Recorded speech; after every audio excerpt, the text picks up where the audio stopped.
Hello coders, and welcome to How to Fix. In today's video, we'll be focusing on a new bug that you might find challenging to solve. So without further ado, let's dive into today's bug. Let's now run code 1 that triggers the error and see the output.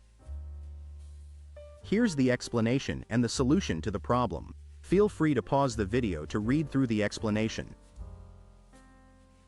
Let's adjust the code now and watch the outcome it yields.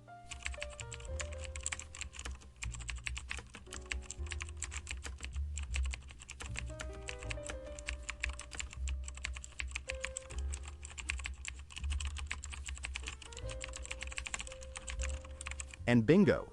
The code performs perfectly and our output is just right. The error has been fixed. That concludes today's video. If you found this tutorial useful, be sure to give us a thumbs up and subscribe to our channel for more troubleshooting videos. Remember, stay inquisitive, keep learning, and happy debugging, folks.